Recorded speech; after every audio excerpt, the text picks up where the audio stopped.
Welcome to Behavioral Health Today, a podcast brought to you by the Triad Network.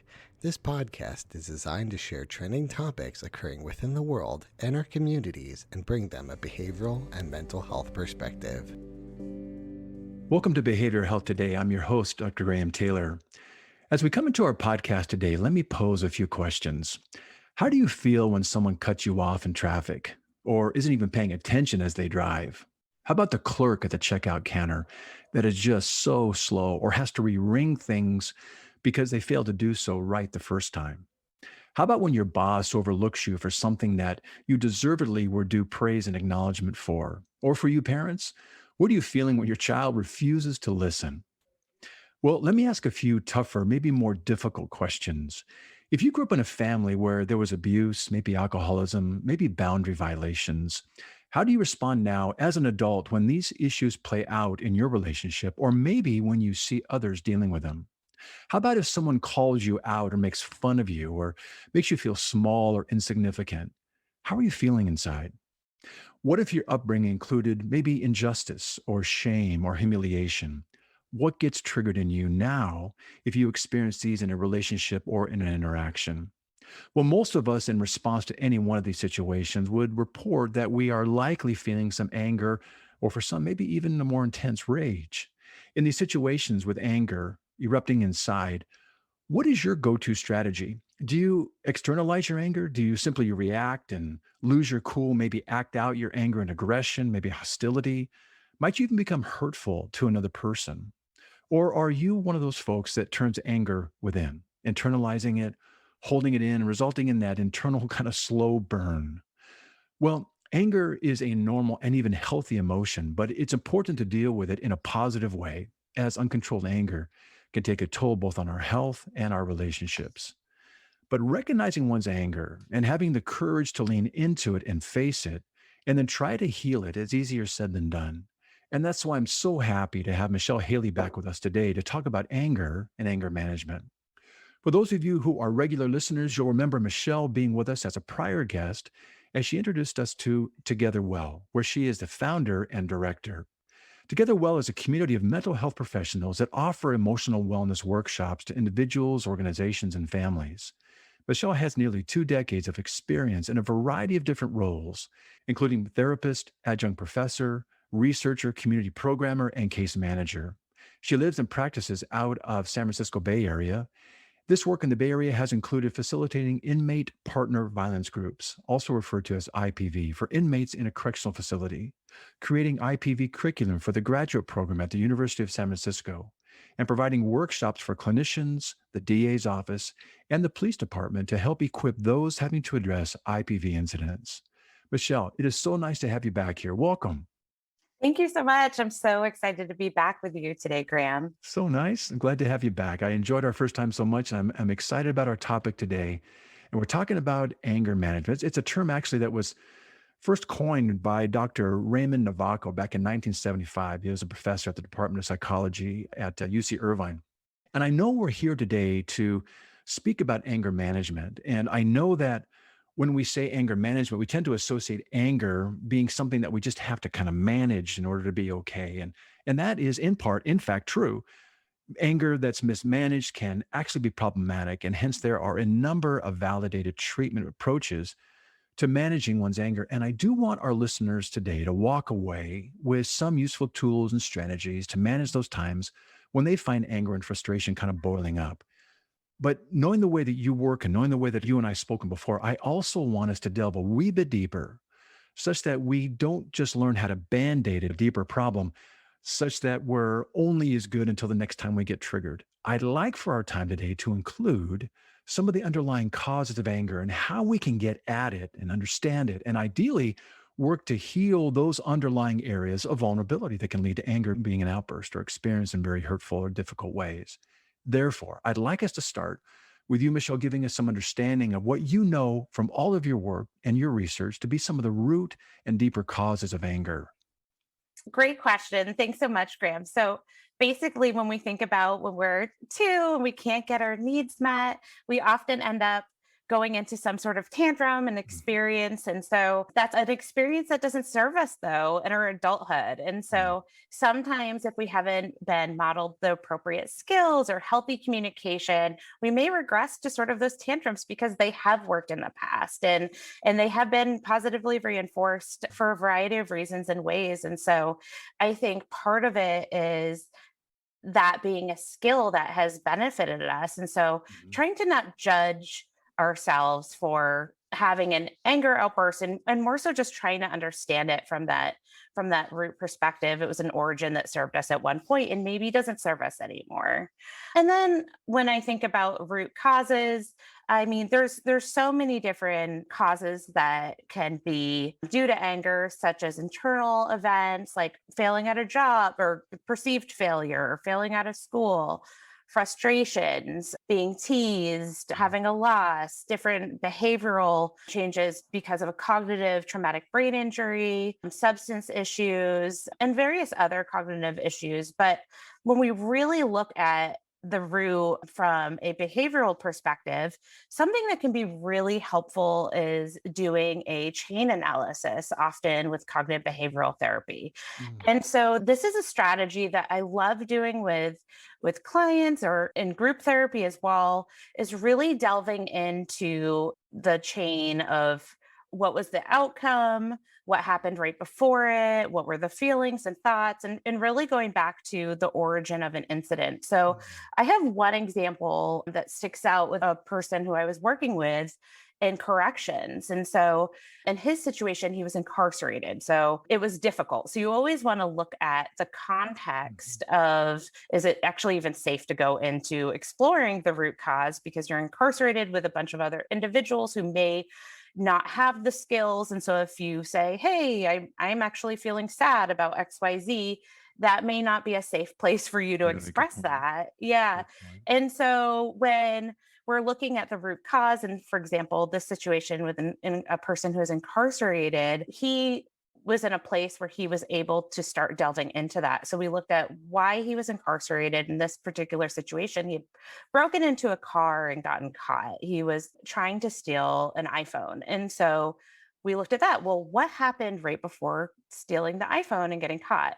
Well, he was drinking. So he was engaging in substances. So why were you engaging in substances? What happened before that? Very good. Before that, he was actually at a soup kitchen where somebody had stolen his Pop Tart. Mm. And normally in that moment, he would have addressed the situation, but the individual was actually in a wheelchair. And so he felt like he wasn't able to Yeah. express himself because of that stifled energy of not being able to express himself. It got bottled up. And so then we started going into, well, what were the actual feelings that you felt in that moment? And really what came up were feelings of helplessness, Mm. hopelessness, despair. And it really triggered a survival response. And then we took it a step further, and it was really about, what was your first memory of having these complicated feelings? And I'll spare the details because it is Mhm. quite graphic, but Mhm. it was a situation with his father where he was a small child, Mhm. unable to share his thoughts and feelings. Yeah. And it was a no win situation. He has this specific memory, and it just elicited all those feelings. And so when we look at the end result of incarcerated and all these steps, you can really understand the origin of where this anger pattern started. And Yeah. so when we look at the root cause, well, there could be so many different impactors, like we mentioned before, about like cognitive factors. There's also a lot of us have like this behavioral chain, and cognitive behavioral therapy could be a really wonderful tool to help shine a light on concrete tools and resources to help bring that process forward.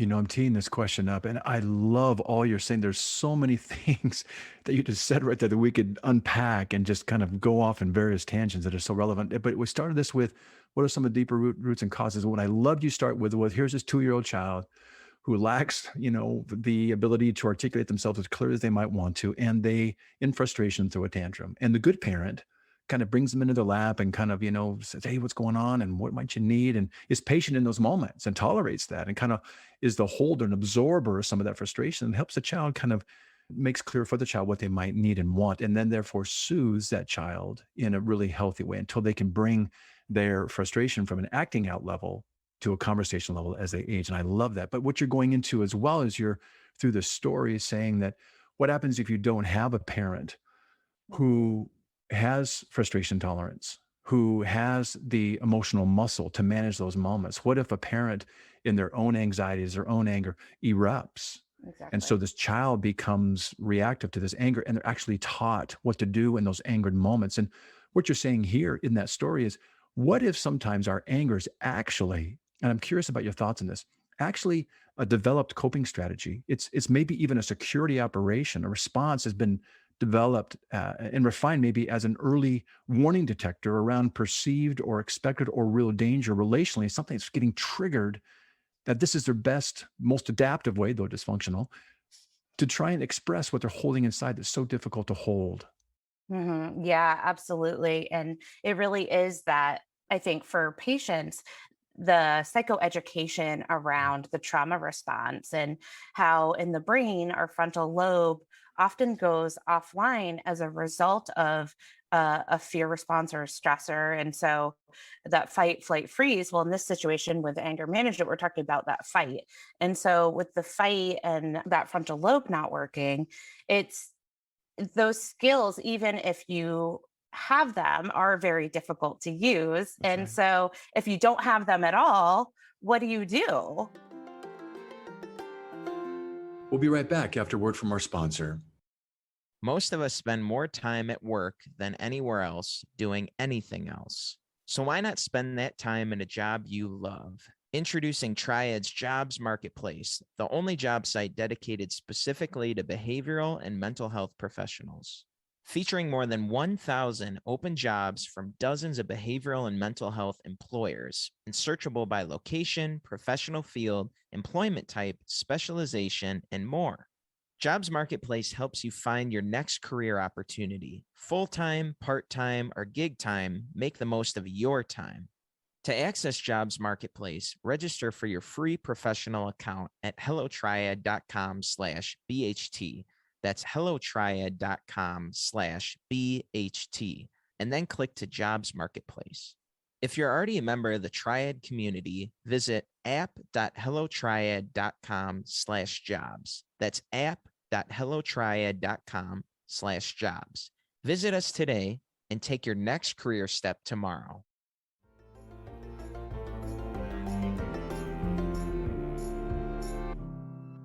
Let's go into this real quick. So if there's not that modeling there, where that modeling provides kind of a holding environment, Winnicott's idea of a holding environment, then you never develop that holding capacity yourself because someone can hold it with you. It's hard to do what wasn't given to you and Right. what you weren't taught. So we know that anger, what you're getting into now is a cool piece and it's a very real piece. So we know that anger is not just an outer reaction. There's a very real, and I want your thoughts on this, internal kind of physiological, biological set of activities that's literally going on in the brain. So to simply say to someone, hey, just calm down, or Mm, hey, don't get so angry. Hey, just let it go.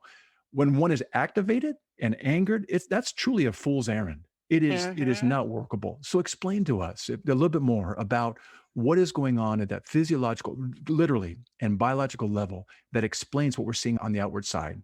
Yeah, and if anything, like you're saying, like those are more like you tell someone to calm down, like no, no, thank you. So Actually triggering, yeah, very right? Because you're triggering. not understanding me. Back, Yeah, yeah, right. you're misunderstanding me, and now That's I'm right. getting more upset. And so, with that frontal lobe that is often not fully developed, at one Mhm. point we thought it was early 20s, up now we're at 28, 29, and maybe as science advances, we'll find out it never fully does. But this part of the brain is responsible for insight, judgment, reasoning, and all these sort of things. So, if the frontal lobe is offline, we don't Yeah. really have access to these things. But when So, we with are triggered, what you're saying, this is a key. When we are triggered, our frontal lobe does go offline because that fight or flight kicks in an exactly. adaptive way. Continue. Yeah, yeah.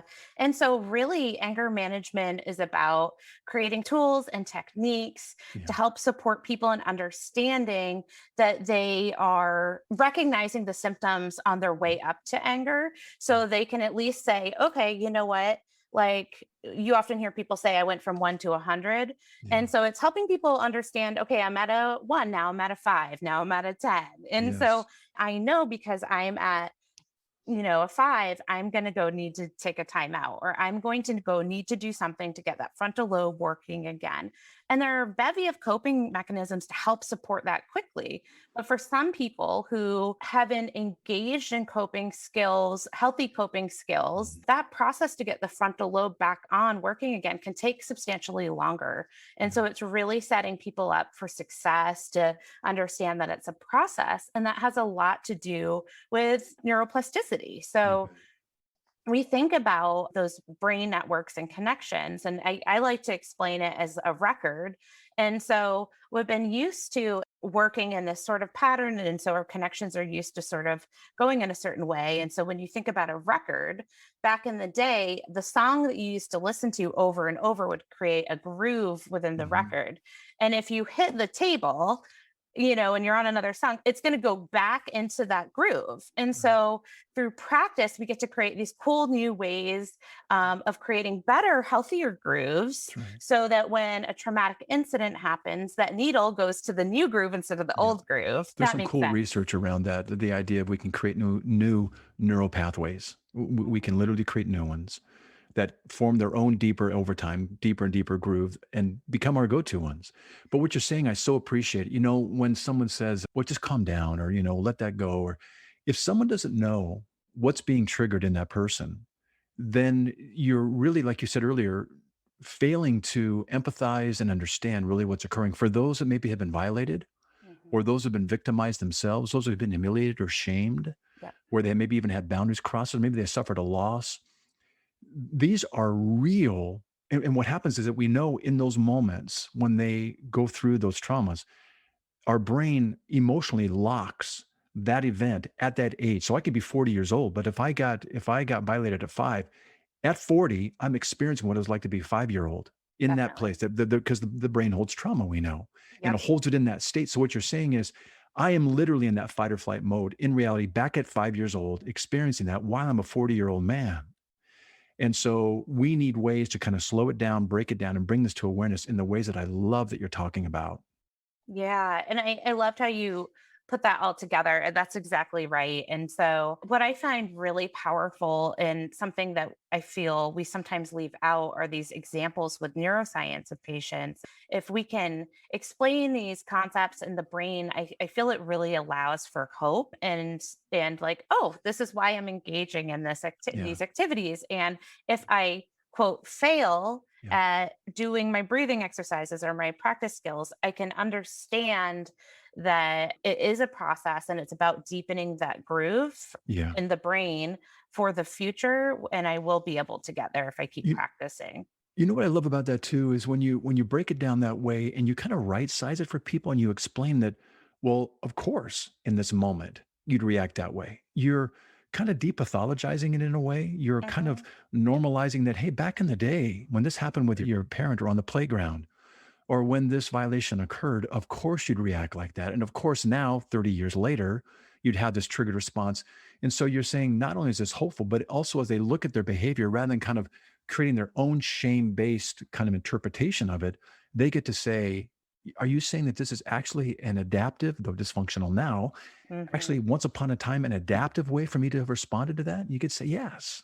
Exactly. And the science shows it. And I find putting it on paper, drawing it, Yeah. showing it is really helpful. And I think that when we think about our engagement to anger management as well, in addition to the psychoeducation, Yeah. I think really creating that environment that does instill safety and no judgment like you're speaking to is really a critical piece. And I find that sharing stories and examples Yeah. of us all losing it, our frontal lobes for a little while can be really helpful. Like you were Yeah. saying in the beginning with, traffic, or Right. you get that email or whatever it may be Sure. that kind of sets you off. And I, really I've certainly had my fair share of road rage, And so Yeah. I like to share that as well. I have this one story that I always share is a while back. I got some road rage with this guy who cut me off and we were saying some obscenities and we're so angry. And then all of a sudden we get to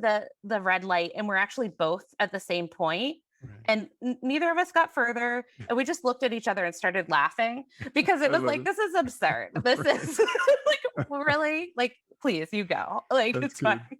I think that we can all relate in that. And I think part of people being able to think and get their frontal lobes back on is being able to getting rid of that judgment to lessen that sort of fear-based response. Because That's right. when you think about it, even the mere act of going to anger management is so triggering. That's right. It's like something, quote, is wrong with me. I'm going to be judged. And that triggers that whole setup too. So it's sort of that self-fulfilling prophecy. So oftentimes when I've done anger groups, people will come in already angry. So it's really about trying to find ways to join and normalize that, Yes. anger in and of itself actually isn't a bad thing. There is a survival mechanism. Folks, pardon the interruption, but we'll continue this discussion on our next show. I want to thank our guest today, Michele Haley, for coming on to the show. For more information about Together Well, as well as publicly available workshops on communication and self-care skills, please visit www.togetherwell.org.